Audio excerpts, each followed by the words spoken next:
தம்முடைய செவியன் அப்படின்னா பாக்குறோம், அடி எடுத்து கொடுத்தார்னு சொல்றோம். அந்த மாதிரி நேர கைலாசத்திலேருந்து ஆச்சாரியால் பார்வதி பரமேஸ்வரால் நேர வாங்கி நமக்கு கொண்டு வந்து கொடுத்த ஸ்தோத்திரம் இந்த சௌந்தர்ய லஹரி.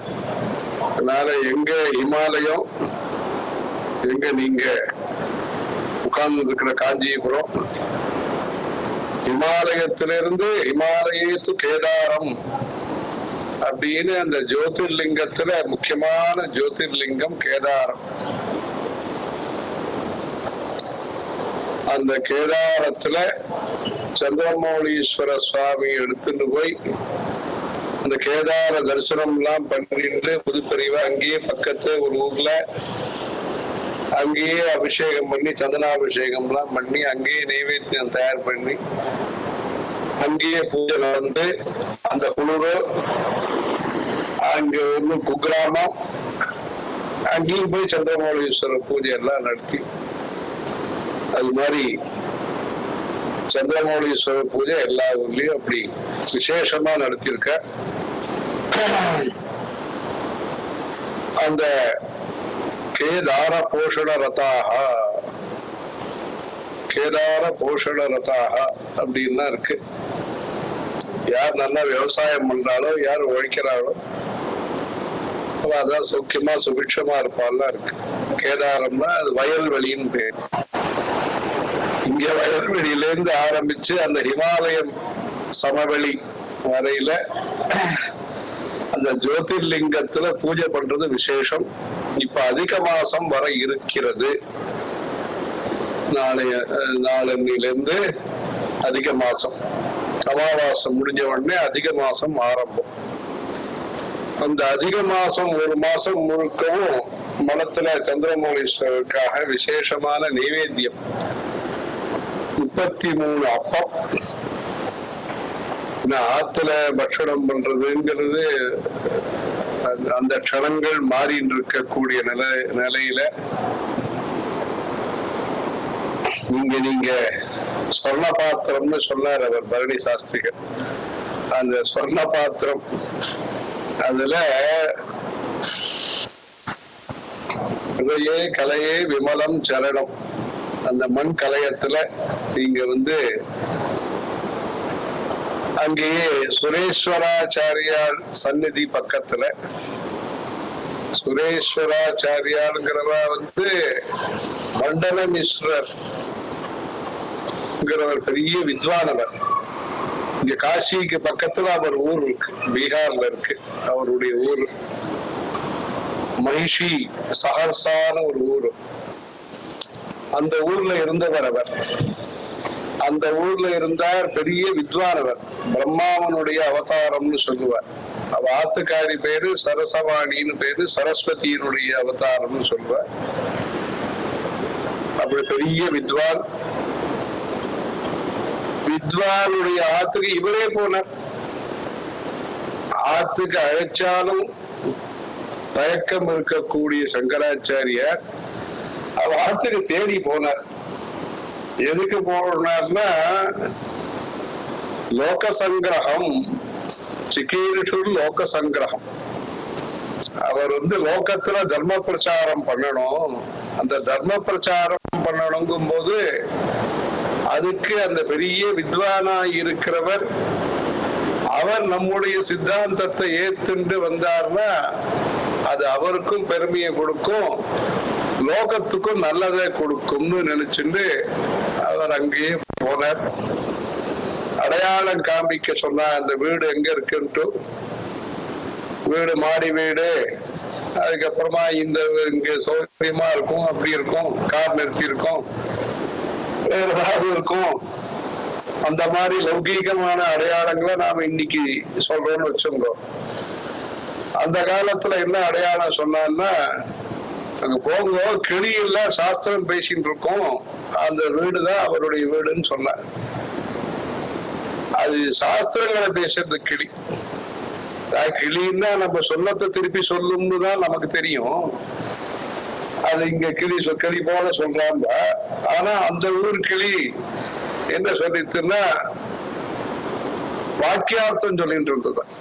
எந்த இடத்துல நீங்க உட்கார்ந்துட்டு இருக்கீங்களோ அதுக்கு பின்னாடி ஒரு இடம் இருக்கு, கண்ணாடி அறை இருக்கு, அங்க வாக்கியார்த்தம்லாம் நடக்கிறது. அது பெரியவா தங்கி இருந்த இடம், அதனால அது அப்படியே வச்சிருக்கு. வேற ஒன்னும் ரூமா எல்லாம் மாத்தல. பின்னாடி நீங்க பின்னாடி காமிக்க சொல்றோம். அந்த இடத்துல தர்க்கம், மீமாம்சா, வேதாந்தம், சாகித்யம் அந்த மாதிரி சபையெல்லாம் நடக்கிறது அந்த இடத்துல.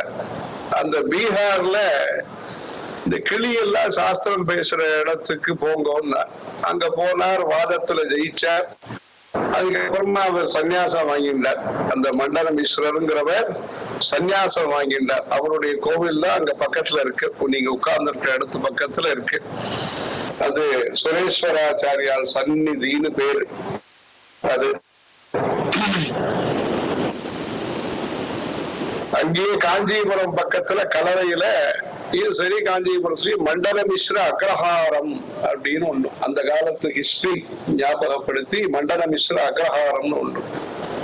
யாத்திரை எல்லாம் பண்ணி காஞ்சிபுரம் திருப்பி வரும்பொழுது அந்த காலத்துல அந்த மண்டல மிஸ்ர வம்சத்துக்காரான்னு இருக்க, அந்த மண்டல மிஸ்ர வம்சத்துக்காரா பிக்ஷாவந்தனம் பண்ணுவார்.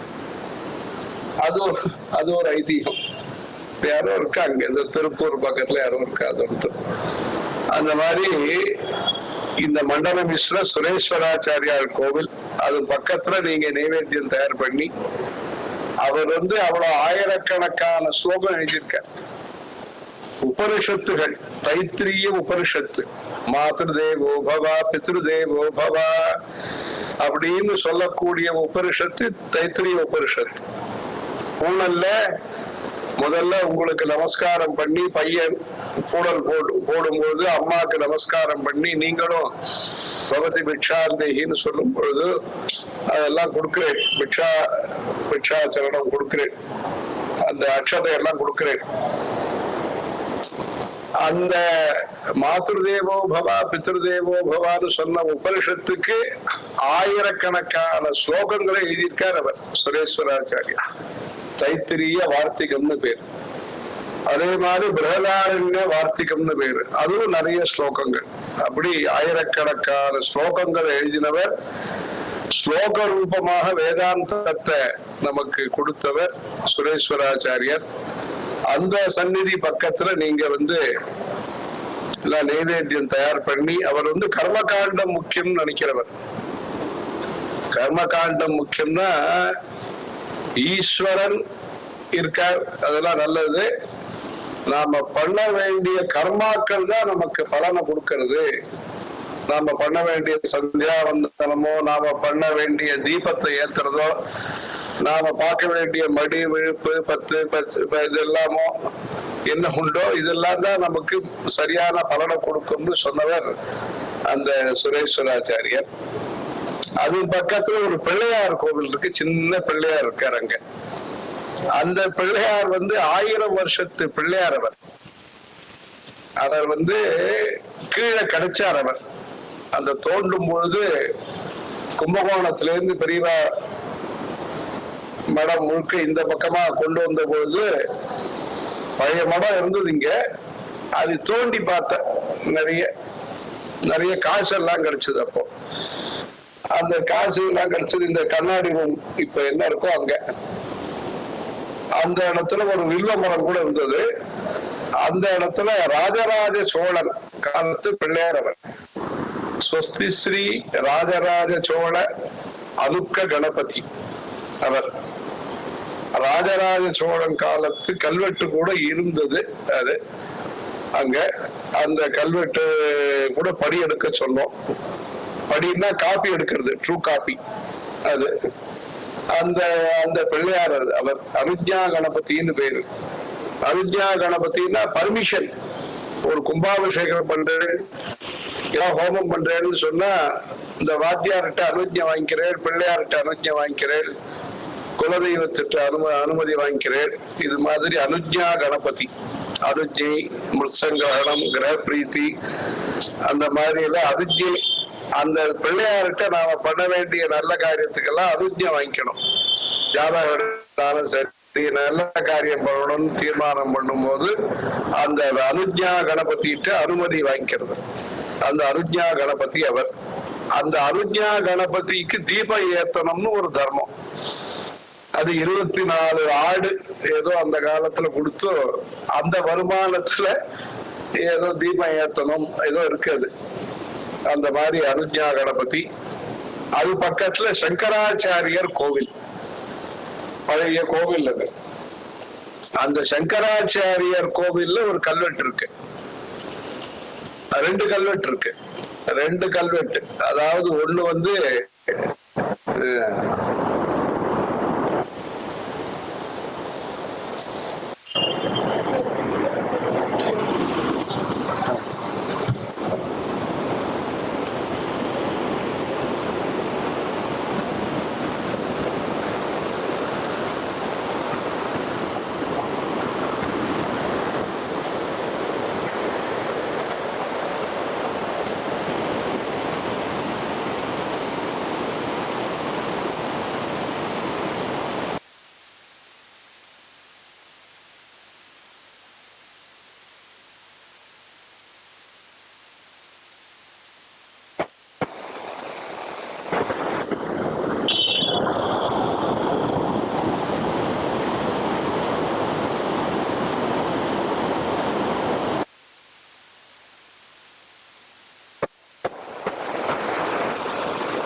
இப்ப தெரியுது. சரி, இது வந்து என்னன்னா அந்த சங்கராச்சாரியார் கோவில்ல 2 கல்வெட்டு இருக்கு.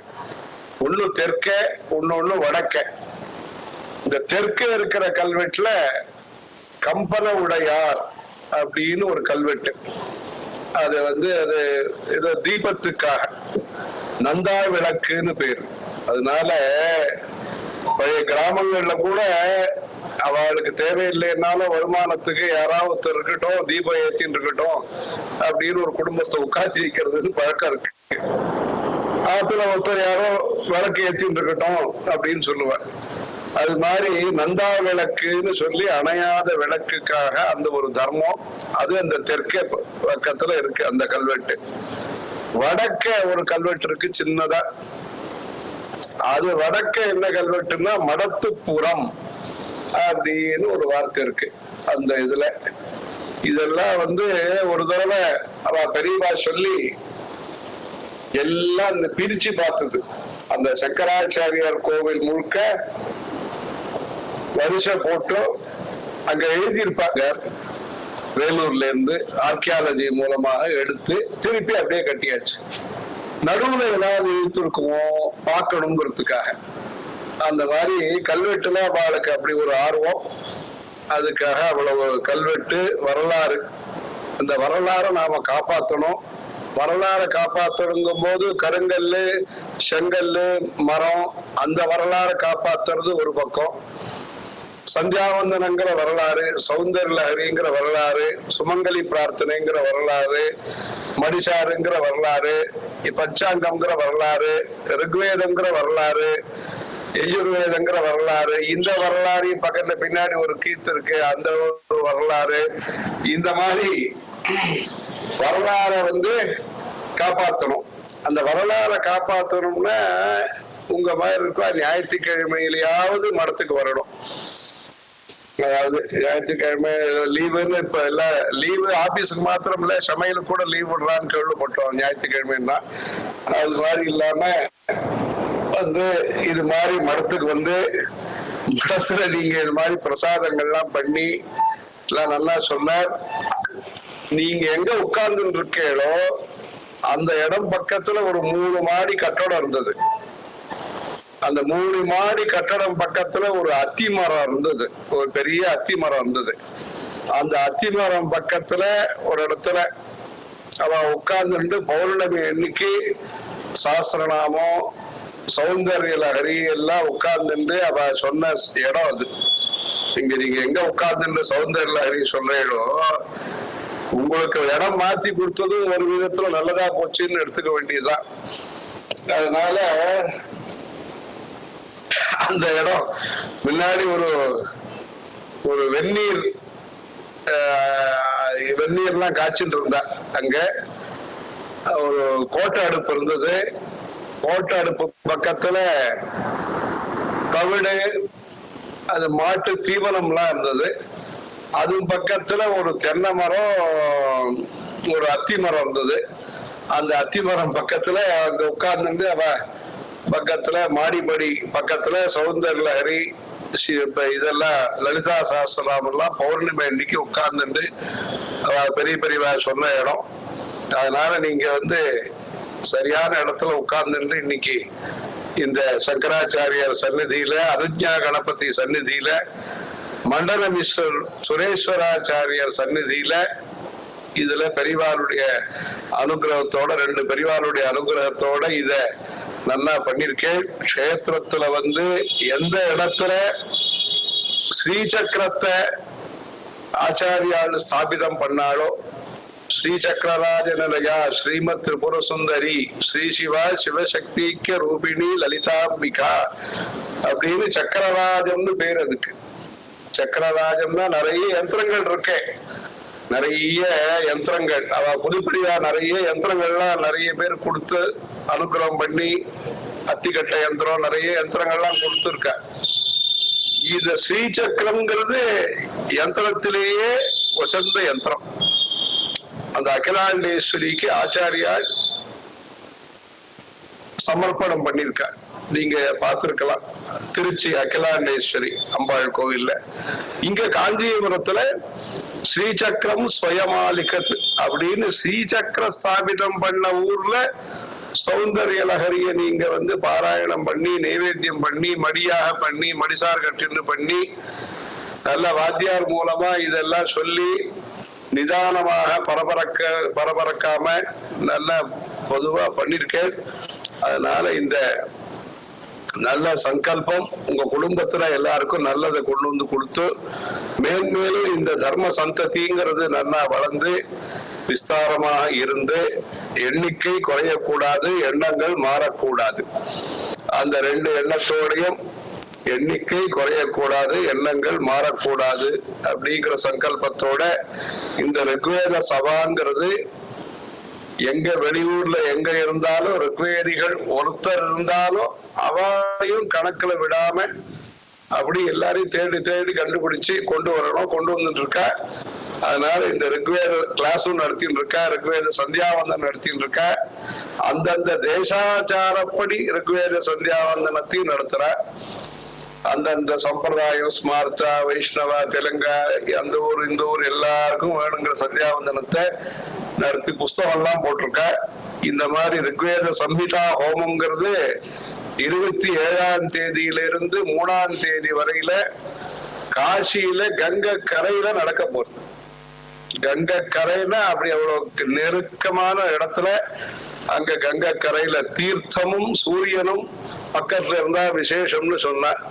அந்த மாதிரி இங்க கங்கை கரையில 10,552 மந்திரங்களுக்கு ஹோமம் நடக்க போறது.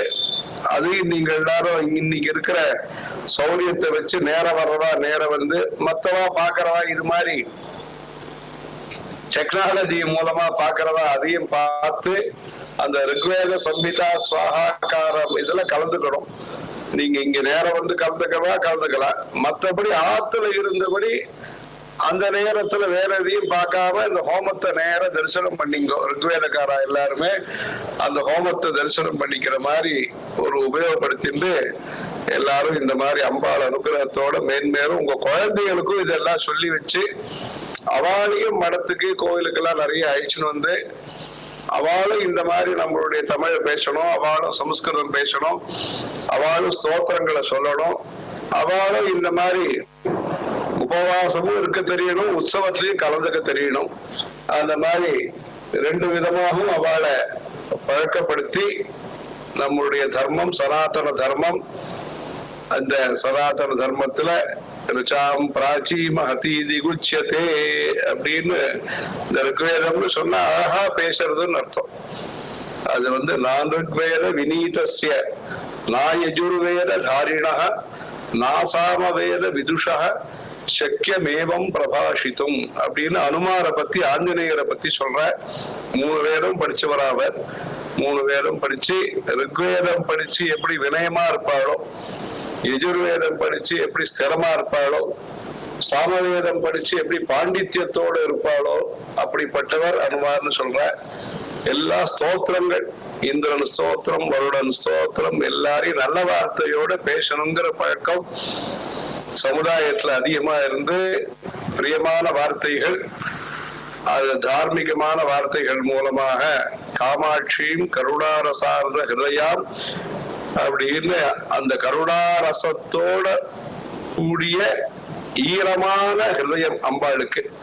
அந்த ஈரமான ஒரு ஹிருதயம்ங்கிறது நம்முடைய மனசுல எல்லாருக்கும் ஒரு தயை, தாட்சிண்யம், நல்ல பக்தி இதெல்லாம் வளர்றதுக்கு மூக்க பஞ்சசதி அப்படிங்கிறது அப்பப்போ நீங்க சிரவணம் பண்ணி சௌந்தர்லஹரி இதெல்லாம் படிச்சு அந்த அம்பாளுடைய அனுகிரகம் பூர்ணமா இருக்கிறதுக்கு ஜெய ஜெய ஜெகதம்ப சிவே, ஜெய ஜெய காமாட்சி, ஜெய ஜெயாத்ரி சுதே, ஜெய ஜெய மகேஷ தயிதே, ஜெய ஜெய சித்ககன கௌமுதி தாரே அப்படிங்கிற அம்பாளுடைய அனுகிரகம் கிடைச்சு துவாத்ரிம்ஷத் தர்மபாலினி அப்படின்னு அம்பாளுக்கு பேரு. 32 தர்மங்களை அம்பாள் பண்றாளா.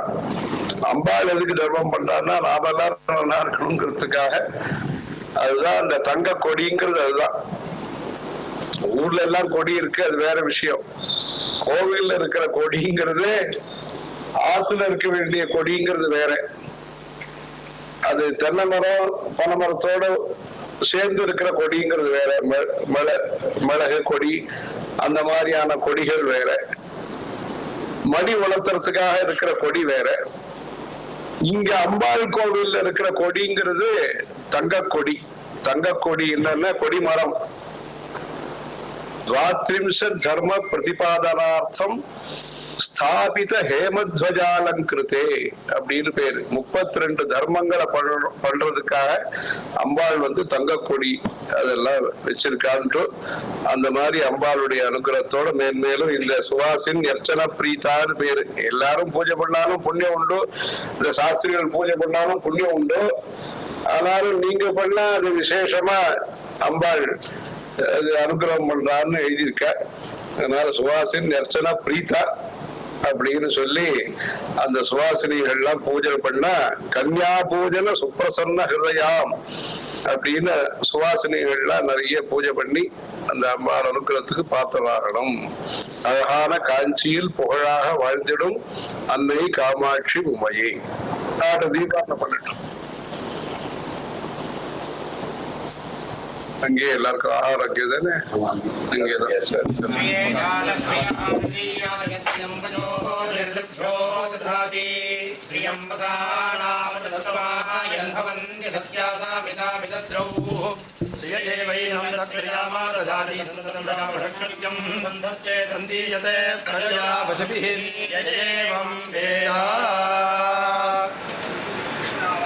कर्पूर नीराजनं संदर्शयामि आचमनीयं समर्पयामि रक्षां धारयामि। ओम यज्ञापदन्यवेदना निराश्रीः देवानानिषदाद मन्त्र ஒரு சால்வ இருக்குமா?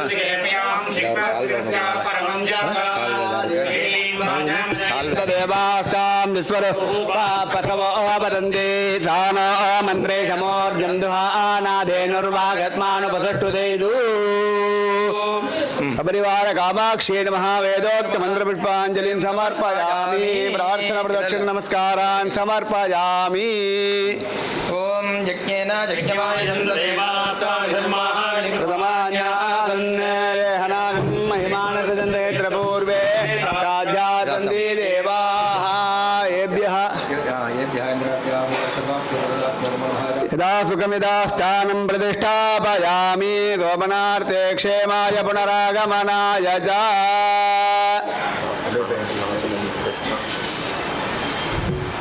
எடுத்து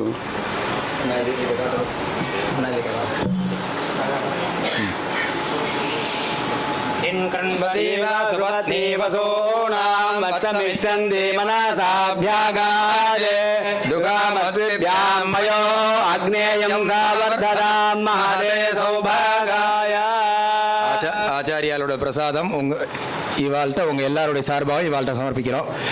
லக்ஷ்மி மாமி ரொம்ப பிரமாதமாக ஒரு பெரிய குரூப் தயார் பண்ணியிருக்கா. கிட்டத்தட்ட ஒரு 200 பேருக்கு மேலே இன்றைக்கி இங்கே உட்காந்துருக்கா. லக்ஷ்மி மாமி 200 பேருக்கு மேலே இங்கே மாமி காட்டுங்க. 200 பேருக்கு மேலே இங்கே வந்திருக்கா. ராமகிருஷ்ணனுடைய அம்மா அங்கே கொஞ்சம் உட்காந்துருக்கா. நிறையா பேர் உள்ளூர்லேருந்து வரேன்னு சொன்னால் வரல இன்றைக்கி. அது இல்லாமல் சொல்லாதவாலே நிறையா பேருக்கு 500 சிஷ்யாளுக்கு மேலே தயார் பண்ணியிருக்கா. நிறையா ஸ்லோகங்கள் கார்த்தால தட்சிணாமூர்த்தி அஷ்டகத்துலேருந்து ஆரம்பித்து ரொம்ப அற்புதமாக 10 விதமான ராகத்தில் ஒரு ராகத்துக்கு 10 ஸ்லோகம் அந்த மாதிரி 10 விதமான ராகத்தில் ரொம்ப அழகாக தயார் பண்ணியிருக்கா. ஜெயந்தி பஞ்சமியிலேருந்து பௌர்ணமி அந்த சௌந்தர்ய லஹரி உற்சவம் காமாட்சி கோவில் இருக்கு. அதுலயும் கலந்துக்கலாம். ஸ்ரீசைலத்திலயும் ஒரு ப்ரோக்ராம் சொல்லி அனுப்புறோம். காலடியிலேருந்து காமாக்கியா வரைக்கும் போக போறா.